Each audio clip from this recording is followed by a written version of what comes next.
r/ProRevenge FIL said he was just being protective, so I exposed his youth sports corruption. Just being protective, my FIL's expensive lesson in corruption. I should have known something was wrong when Derek Martinez pulled his son off the field mid-game, tears streaming down both their faces. But I was too busy trying not to react to my father-in-law Frank's latest dig about my little newspaper hobby to pay proper attention. Frank had a talent for timing his insults perfectly, always when other parents were within earshot, always with that condescending smile that made my skin crawl. You know, Sarah, he said, adjusting his official league coordinator cap like it was a crown, maybe if you spent less time chasing stories and more time understanding how youth sports actually work, you'd appreciate what I do here. I gritted my teeth and forced a smile. After 2 years of marriage to his son Mike, I'd learned to pick my battles with Frank Hendricks. The man ran the Greater Valley Youth Baseball League like his personal kingdom, and in his mind, I was just the woman who'd stolen his precious boy away from the family business.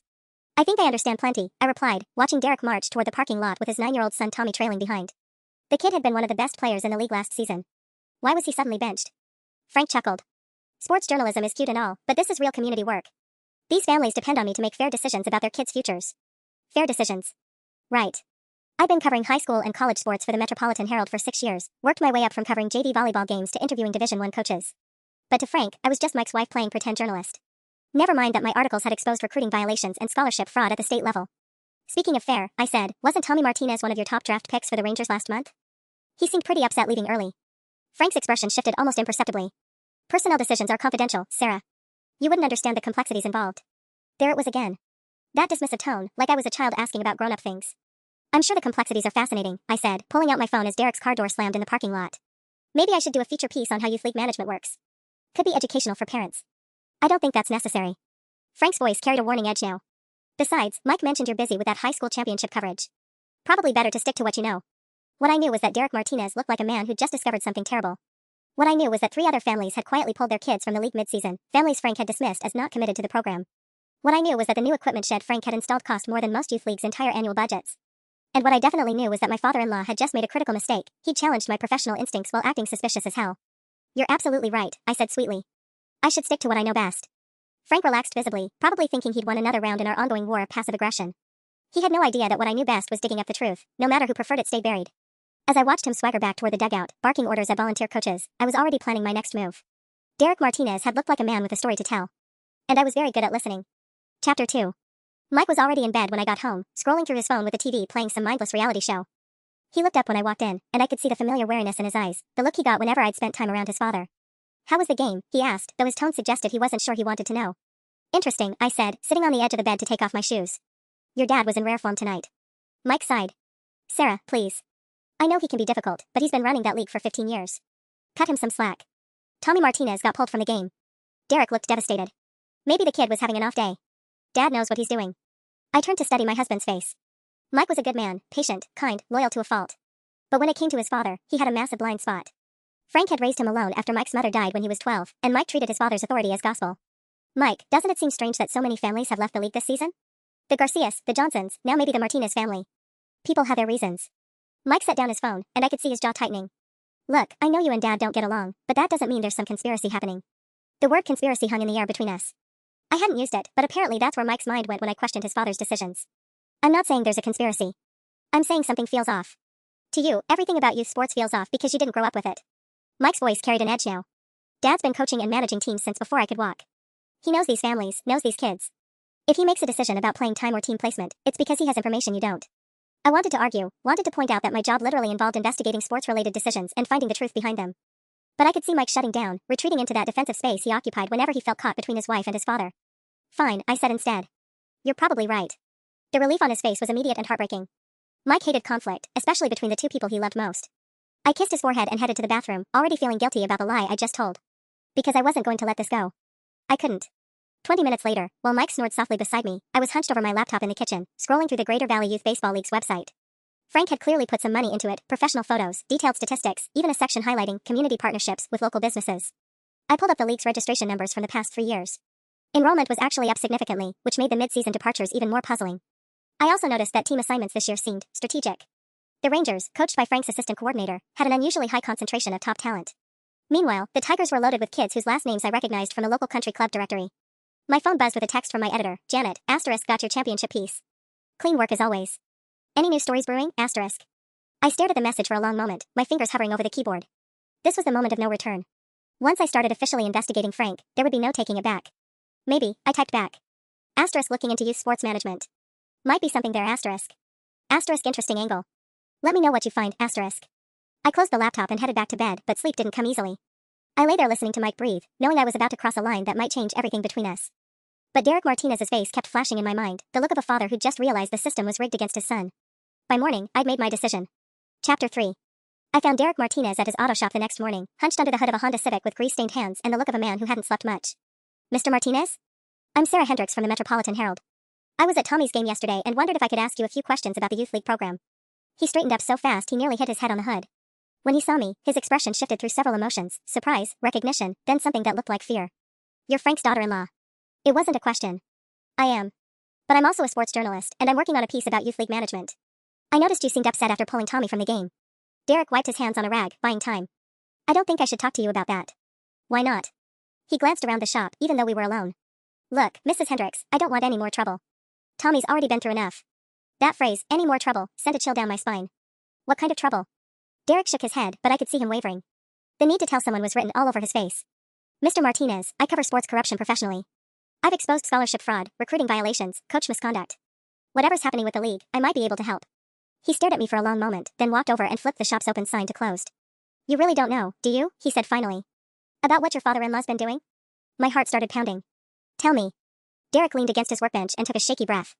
Tommy was supposed to be on the Rangers this season. Best team in the league, right? Your father-in-law told me Tommy had the skills, the stats, everything. Said he was a shoo-in. But then Frank calls me into his office 3 weeks ago. Says there's been a development with team assignments. Tells me Tommy's being moved to the Eagles instead. That's a recreational level team, Mrs. Hendricks. Kids who can barely catch a fly ball. I pulled out my phone to take notes, and Derek tensed.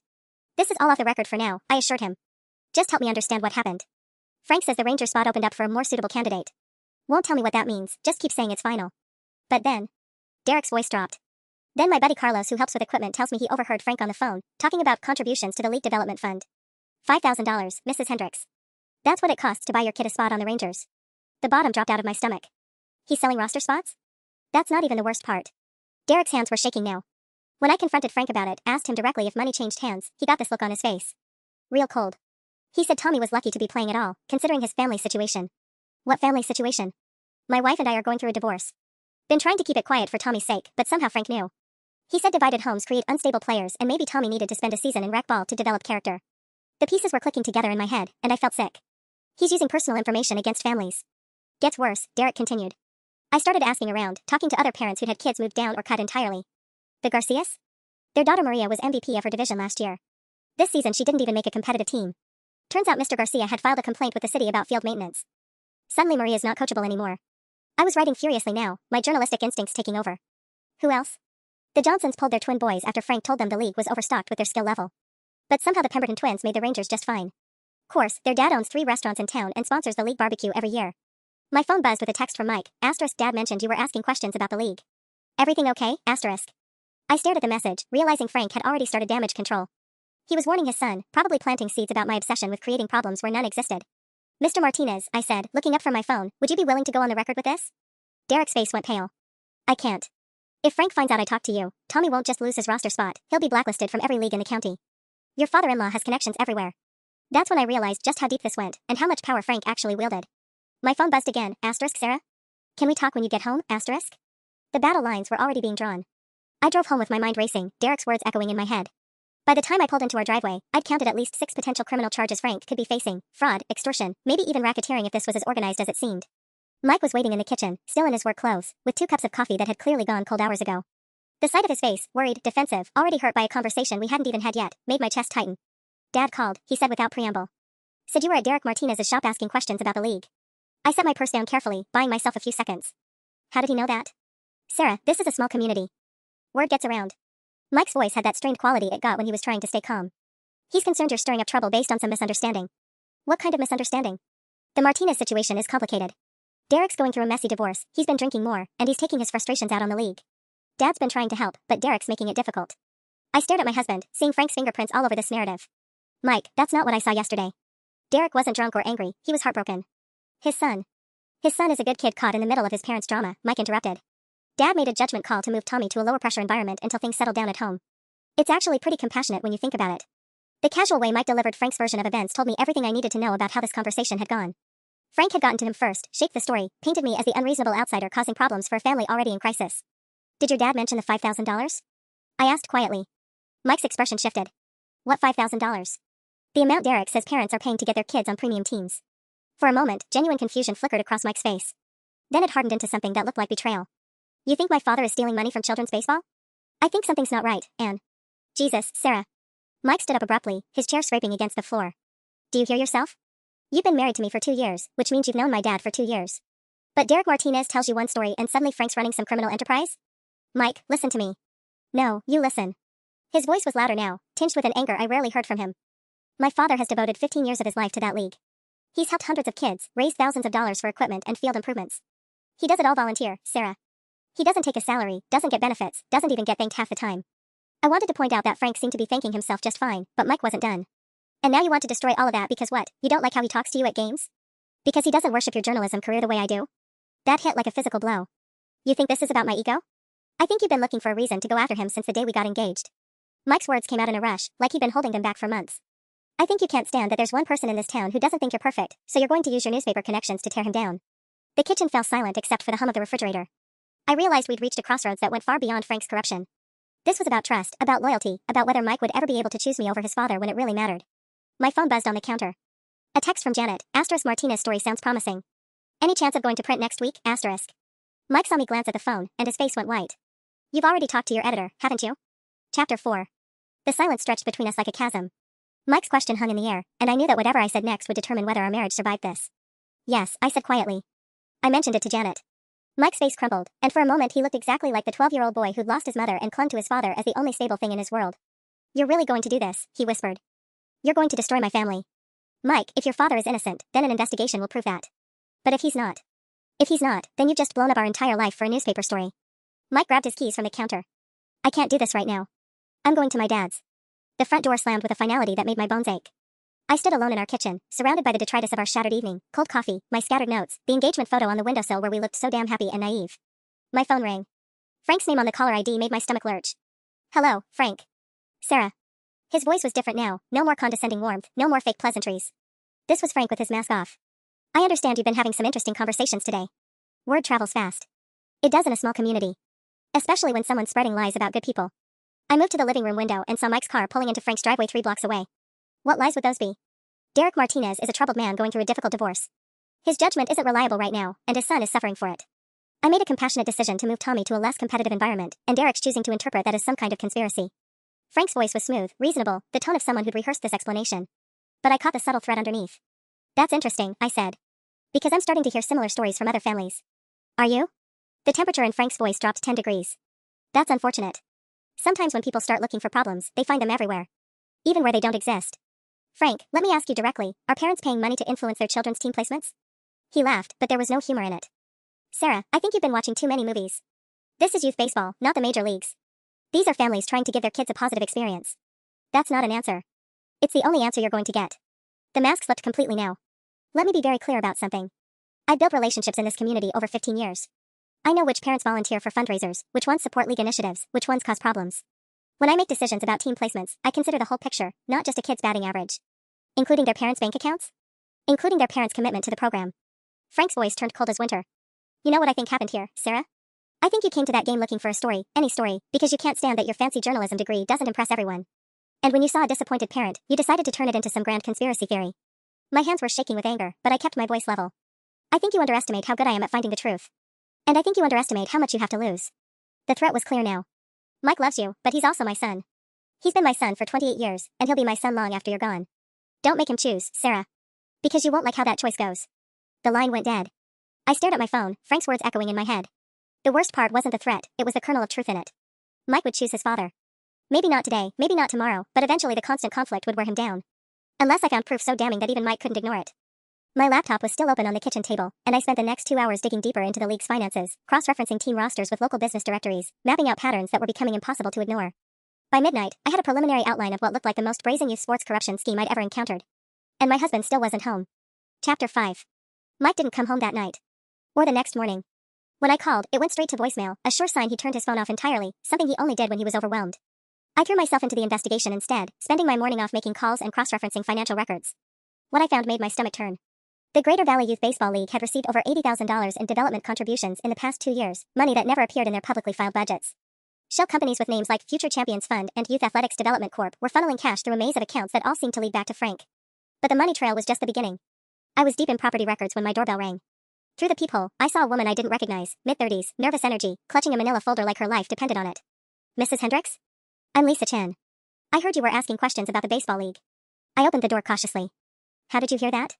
My son Kevin plays for the Eagles. Played, I should say. We pulled him yesterday. She glanced over her shoulder like she expected Frank to materialize behind her. Can I come in? I have something you need to see. 5 minutes later, Lisa was sitting at my kitchen table with documents spread between us like evidence at a crime scene. Kevin's been playing in the league for 3 years, she began, her hands trembling slightly. Good kid, decent player, loves the game. This season he got assigned to the Eagles, recreational level. I thought it was strange because his skills had improved so much over the winter. She pushed a letter across the table. Official league letterhead, Frank's signature at the bottom. Then I got this. I read aloud, due to your family's failure to meet community involvement standards, Kevin Chen's placement in competitive divisions has been suspended pending review. Community involvement standards? I looked up at Lisa. What does that mean? That's exactly what I asked Frank when I called. He was very diplomatic about it. Said the league prioritizes families who demonstrate long-term commitment to program goals. Lisa's voice hardened. Turns out my long-term commitment was supposed to include a $3,000 donation to their new equipment fund. My pen stilled on my notepad. He asked you for $3,000 directly? Not directly, no. That would be too obvious. Lisa opened her folder and pulled out a printed email.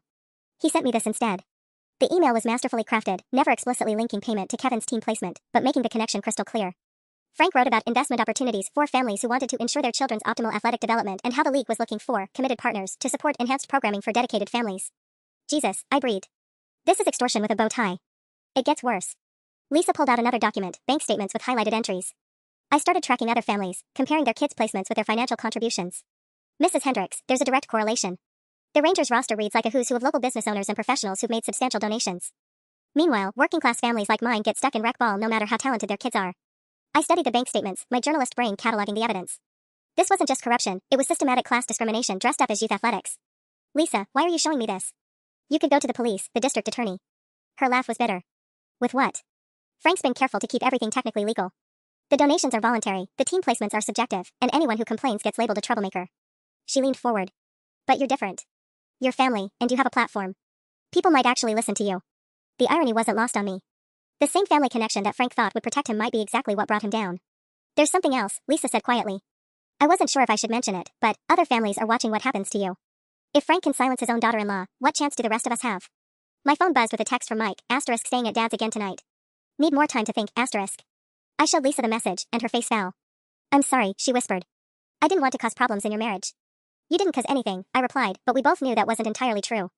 The investigation was taking on a life of its own, and I was beginning to understand that exposing Frank might cost me everything I built with Mike. But looking at Lisa's evidence, thinking about Tommy Martinez's tears and Derek's broken expression, I realized I'd already made my choice.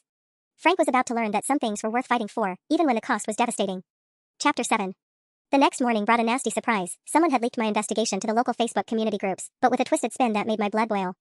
Sports journalist targets beloved youth coach in vendetta read the headline of a post that had already been shared 47 times in our town's main Facebook group. The anonymous account painting me as a vindictive daughter-in-law using her media connections to destroy a man who's dedicated his life to children's athletics because of personal family disputes. Worse, the post included details about my investigation that I'd only shared with Lisa Chen and my editor. Someone was feeding information to Frank's defenders, and I had a sinking feeling about who that might be. My phone rang at 7 a.m. Janet's name on the caller ID. Sarah, we need to talk. I've got the publisher breathing down my neck about this youth baseball story. My heart dropped. What do you mean? Apparently Frank Hendricks called our office yesterday. Very concerned about irresponsible journalism and personal vendettas masquerading as investigative reporting. He made some compelling points about journalistic ethics when family members are involved. I sat down hard on my couch, feeling the walls closing in. Janet, you've seen my work. You know I don't fabricate stories or let personal feelings cloud my judgment. I do know that. But I also know you're married to this man's son, and that creates perception problems we can't ignore. Janet's voice was careful, professional. I need you to be completely honest with me. Is there any chance your personal relationship with Frank is influencing how you're interpreting this evidence? The question stung because it was exactly what Frank wanted people to ask.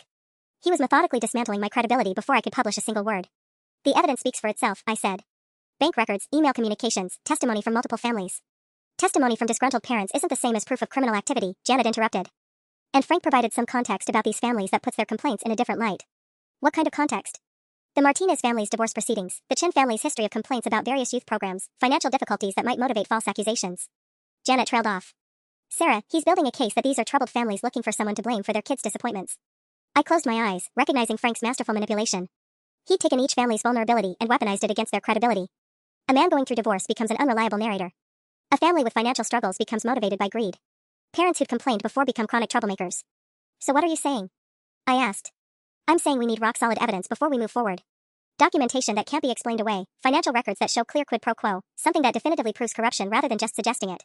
After hanging up, I sat in my quiet house feeling the weight of Frank's strategy. He wasn't just defending himself, he was systematically destroying my source's credibility while positioning himself as the victim of a family dispute gone public. My laptop chimed with a new email.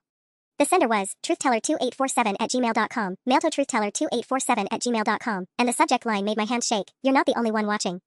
The message was brief. Frank Hendricks isn't just taking money from parents. He's been skimming from the league's operational budget for years. Equipment purchases that never happened, facility rentals paid to companies that don't exist, maintenance contracts for work never performed. Check the receipts from Pinnacle Sports Equipment and Greenfield Maintenance Solutions. You'll find they don't exist beyond post office boxes. The money goes somewhere else entirely. This is bigger than team placements. Be careful who you trust. I stared at the screen, my pulse racing. Someone inside Frank's operation was feeding me information, but why? And more importantly, was this a genuine whistleblower or an elaborate trap? My phone buzzed with a text from Mike, *, can we meet for lunch? Dad wants to talk to both of us together, *. The message felt ominous. Frank was ready for the next phase of whatever game he was playing, and apparently he wanted Mike there as a witness, or as leverage. I had 3 hours to decide whether I was walking into a reconciliation or an ambush. Chapter 8. I spent those 3 hours before lunch doing something that felt like betraying my own marriage. I called a lawyer. Hypothetically, I said to Amanda Rodriguez, a media attorney I'd worked with on previous investigations, if someone were to discover evidence of embezzlement and fraud, but that someone was married to the perpetrator's son, what kind of legal protections might they need? Amanda's pause was telling. Sarah, please tell me this isn't about your father-in-law. I can't tell you that. Then I can tell you that family relationships don't protect anyone from criminal liability if they're found to be complicit. And if you're sitting on evidence of actual crimes, staying silent could put you in legal jeopardy too. Her voice turned serious. How solid is this evidence? I thought about the anonymous email, the bank records Lisa had shown me, the pattern of corruption that was becoming impossible to ignore. Getting more solid by the day. Then you need to document everything, keep copies somewhere safe, and seriously consider whether your marriage can survive what's coming. Because if this is real, Sarah, it's going to get ugly fast. I was still processing Amanda's warning when I arrived at Rossetti's, the Italian restaurant where Mike and I had our first date. The choice of venue felt deliberate, Frank using our romantic history as psychological pressure. They were already seated when I walked in. Mike looked exhausted, like he'd been up all night wrestling with impossible choices. Frank looked triumphant. That was the word that came to mind as I approached their table. He stood to pull out my chair like a gentleman, but his eyes held the cold satisfaction of someone who believed he'd already won. Sarah, he said warmly, loud enough for nearby tables to hear. I'm so glad we can finally sit down and clear the air about this misunderstanding. I sat down carefully, hyper-aware that this conversation was probably being conducted for an audience. Frank had chosen a public place where any raised voices or dramatic confrontations would reflect poorly on me. What misunderstanding would that be? I asked. Mike jumped in before Frank could answer. Sarah, Dad explained everything about the Martinez situation. About Derek's drinking, the custody issues, how moving Tommy was actually meant to help. His voice carried a desperate edge, like he was trying to convince himself as much as me. And the financial stuff, those are legitimate donations from families who want to support enhanced programming. I looked at my husband, seeing Frank's words coming out of his mouth, and felt something break inside my chest. Mike, did you actually see any documentation of these enhanced programs? Receipts for the equipment purchases, contracts for the facility improvements? Frank's expression never changed, but something flickered behind his eyes. Sarah, I think you're missing the bigger picture here. This community trusts me with their children's athletic development. That trust has been built over 15 years of successful programming. Trust that includes parents paying thousands of dollars for their kids' roster spots? Families who choose to make additional contributions to support league development, Frank corrected smoothly. No different from boosters supporting a high school program or parents funding better equipment. Everything is voluntary, everything is documented properly. Then you won't mind if I review those documents for my article? The silence that followed was deafening. Mike's face had gone pale, and Frank's mask finally slipped just enough for me to see the calculation behind it.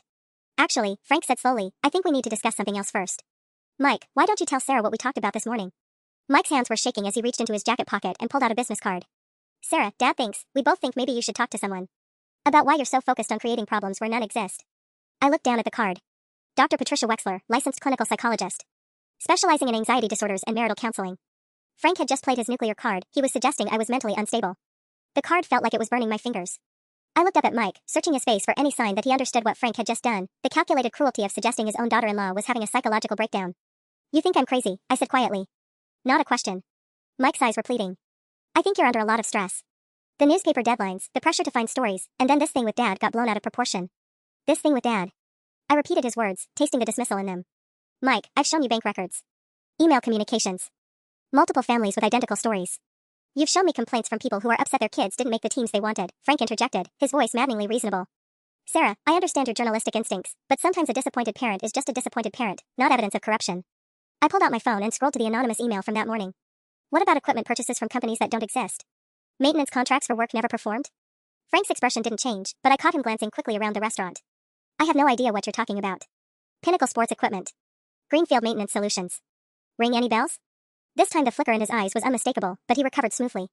Sarah, the league works with dozens of vendors over the course of a year. I can't memorize every company name off the top of my head. He leaned forward with fake concern. But the fact that you're getting anonymous tips about non-existent companies, doesn't that worry you? Someone's clearly feeding you misinformation to support whatever narrative you're building. The bastard was good. He'd just taken my best lead and turned it into evidence of my unreliability. Mike was nodding along. Sarah, anonymous emails aren't exactly credible sources. Neither are parents whose kids got screwed over by your father's pay-to-play system. There is no pay-to-play system. Mike's voice rose, causing heads to turn at nearby tables. He immediately looked embarrassed and lowered it. God, Sarah, listen to yourself. You're talking about Dad like he's some kind of criminal mastermind. I stared at my husband, realizing Frank had orchestrated this entire scene perfectly.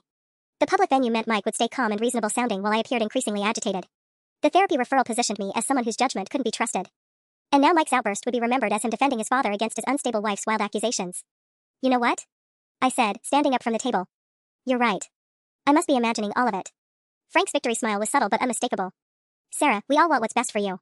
Sometimes it takes outside perspective to help us see clearly. Absolutely. I picked up the business card. I'll call Dr. Wexler first thing Monday morning. Because clearly the problem here is my mental state, not the systematic corruption of a youth sports league. Mike reached for my hand. Sarah, please. We can work through this. I let him take my hand, squeezing it gently. Mike, I love you. But I'm not backing down from this story. Frank's mask slipped completely for just a moment, and what I saw underneath was pure malice. That would be unfortunate. For everyone involved. The threat hung in the air between us like smoke. I looked at Mike, hoping to see some recognition of what his father had just revealed, but Mike was staring at the table, lost in his own conflict. I walked out of that restaurant knowing two things with absolute certainty. Frank Hendricks was more dangerous than I'd realized, and my marriage was hanging by a thread that was fraying faster with each passing hour. But I also knew something Frank had underestimated. I wasn't just Sarah the daughter-in-law anymore. I was Sarah the investigative journalist who'd just been handed a roadmap to his destruction. The anonymous emailer had given me company names. Now I had to find out where the money really went. Chapter 9. The company records search took me 3 days and cost me $200 in database fees, but what I found was worth every penny, and every sleepless night. Pinnacle Sports Equipment was registered to a P.O. box in the next county. The listed owner was Patricia Hendricks, Frank's dead wife. Greenfield Maintenance Solutions had the same setup, deceased owner, post office box, but this time the paperwork trail led to something even more damning. The company had been receiving payments from the Greater Valley Youth Baseball League for 2 years, totaling nearly $30,000. But according to county records, no maintenance work had been performed on any league facilities during that period. Frank wasn't just skimming donations from parents. He was creating ghost companies in his dead wife's name and billing the league for services that never existed. I was photographing the documents when my phone rang. Lisa Chen's name on the caller ID made my stomach clench. She sounded terrified. Mrs. Hendricks, something's happened. Kevin got jumped walking home from school yesterday. 3 older kids, none of them we recognized. They didn't take anything, just sent a message. What kind of message? They told him his mom needed to learn when to keep her mouth shut. Then they said the league was watching our family. Lisa's voice broke. Mrs. Hendricks, my son is 12 years old. He came home with a split lip and nightmares about baseball bats. The blood drained from my face. Lisa, you need to call the police. With what proof? Kevin can't identify the kids, they wore hoodies and face masks. And when I called the school, they said there were no witnesses. It's like it never happened, except for my son's bruises. I closed my eyes, feeling the weight of what I'd set in motion. Frank wasn't just covering his tracks, he was escalating to intimidation tactics that involved children. Lisa, I'm going to email you copies of everything I've found. Print them out, make multiple copies, store them somewhere safe. If anything else happens to your family, take it all to the FBI. FBI? This has crossed into federal territory. Mail fraud, wire fraud, intimidation across state lines, they'll have jurisdiction Frank can't touch. After Lisa hung up, I sat staring at my laptop screen, wrestling with a terrible choice. I could publish what I had now, expose Frank's financial crimes and hope it was enough to stop his retaliation against families like the Chens.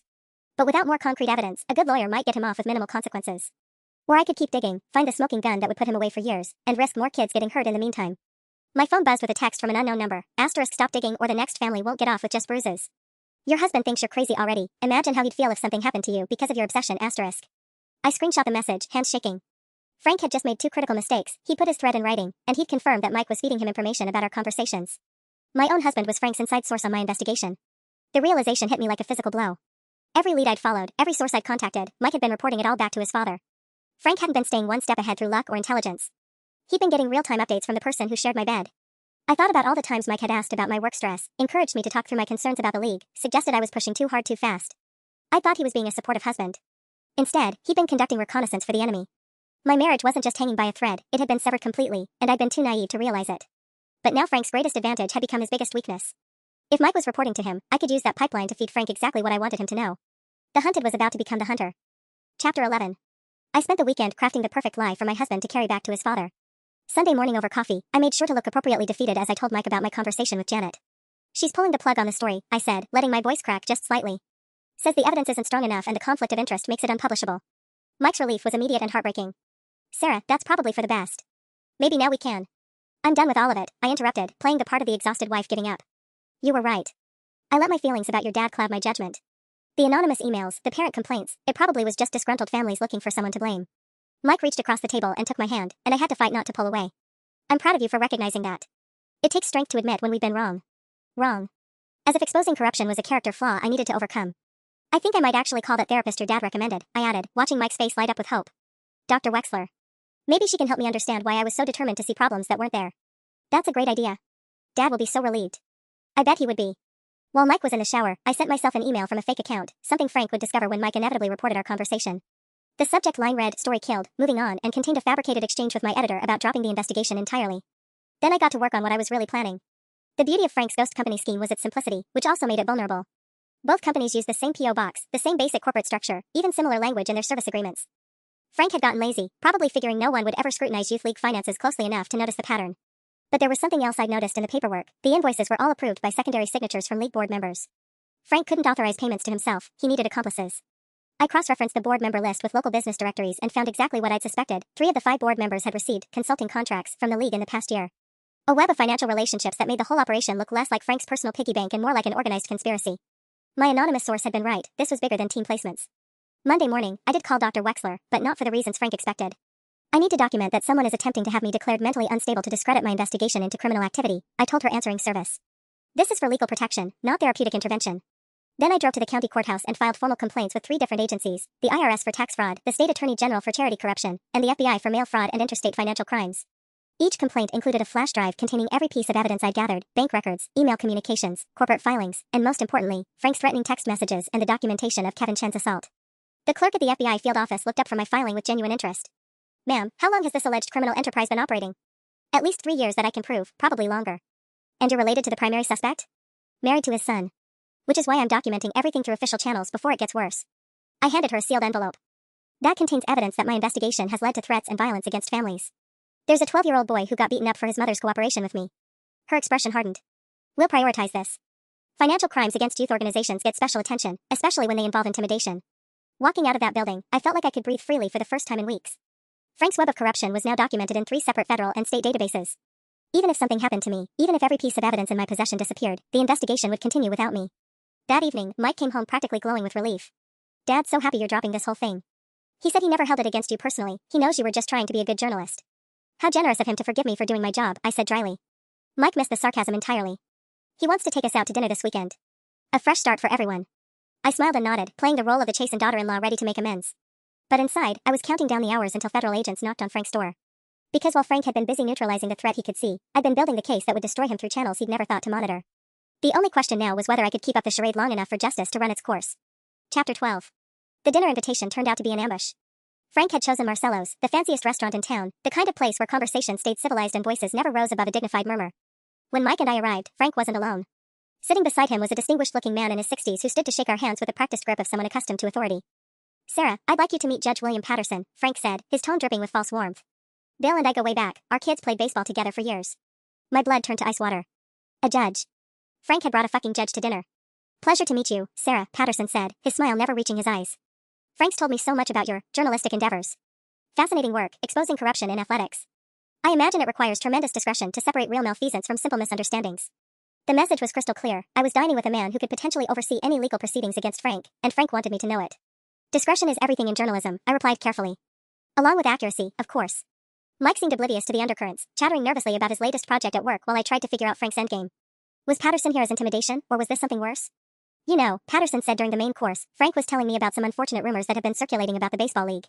Apparently some disgruntled parents have been making wild accusations about financial impropriety. Frank cut into his steak with theatrical precision. It's heartbreaking, really. These are families I've tried to help, and when things don't go exactly as they hoped, they look for someone to blame. The internet makes it so easy to spread misinformation these days, Patterson agreed. Anonymous tips, fake documents, manufactured evidence, anyone with basic computer skills can create quite a compelling conspiracy theory. I nearly choked on my wine. They weren't just trying to intimidate me, they were laying groundwork to discredit any evidence I'd gathered by claiming it was fabricated. Of course, Patterson continued, when false accusations rise to the level of formal complaints with government agencies, that becomes a more serious matter. Filing fraudulent reports is a felony in this state. My fork clattered against my plate. Frank's smile was triumphant. Oh, didn't I mention? Frank said with mock surprise. Bill here sits on the board that reviews misconduct allegations against local officials. When someone files false reports with multiple agencies, well, it raises red flags about their mental stability and potential criminal intent. Mike was looking between them with growing confusion. What are you talking about? Sarah dropped her investigation last week. Did she? Patterson's eyebrows rose. That's interesting, because I received word this morning about some very serious allegations filed with federal agencies.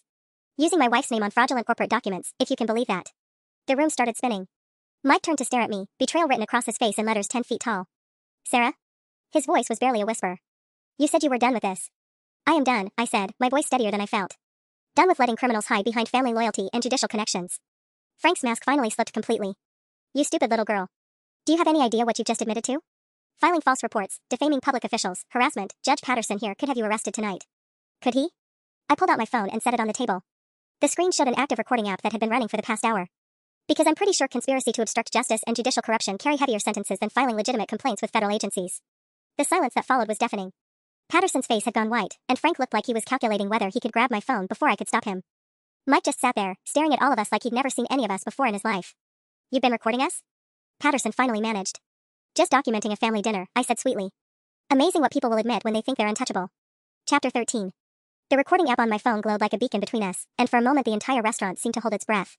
Frank's eyes were locked on my phone with the intensity of a predator sizing up prey, while Judge Patterson looked like he was mentally calculating how many years of his career I'd just destroyed.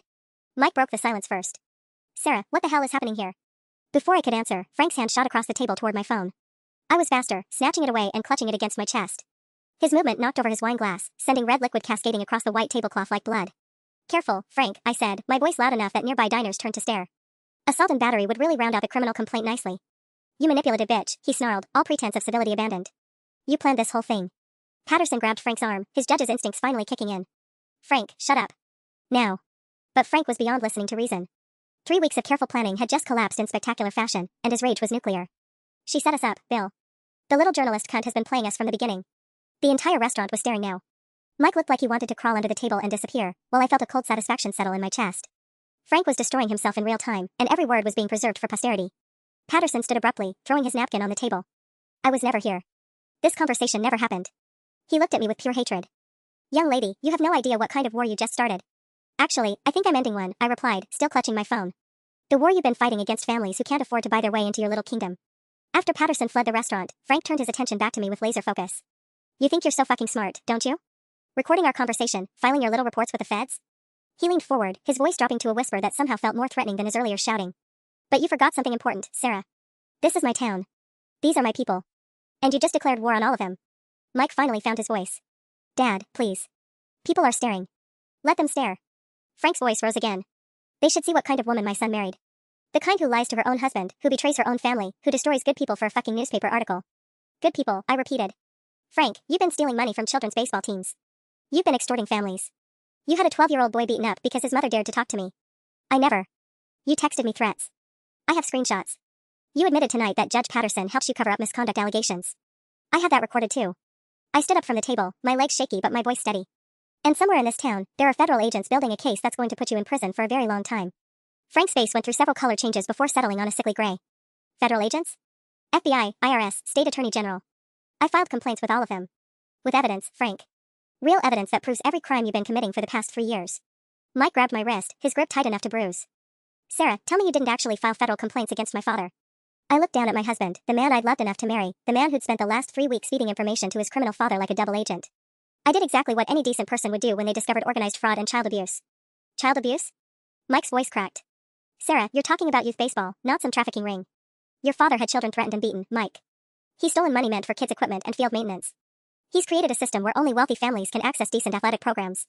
I pulled my wrist free from his grip. If you can't see how that's abuse, then maybe your father isn't the only one with a moral problem. The hurt that flashed across Mike's face almost made me regret the words. Almost. Frank stood slowly, his movement deliberate and threatening. You have 48 hours to retract those federal complaints and issue a public apology admitting you fabricated evidence against me. If you don't, I'm going to destroy your life so completely that you'll beg me to let you leave town. And how exactly are you going to do that from federal prison? His smile was the most terrifying thing I'd ever seen. Who says I'm going to prison, sweetheart? You might be surprised how many friends I have in very high places. Chapter 14. I should have gone straight home after the restaurant disaster, but something Frank said kept echoing in my head. You might be surprised how many friends I have in very high places. The confidence in his voice, even after I'd revealed the federal investigations, suggested he knew something I didn't. Instead of heading home, I drove to the Herald's office. The building was nearly empty at 9 p.m., just a few reporters working late deadlines and the overnight security guard. I used my key card to access the archives, looking for anything that might explain Frank's certainty that he could beat federal charges.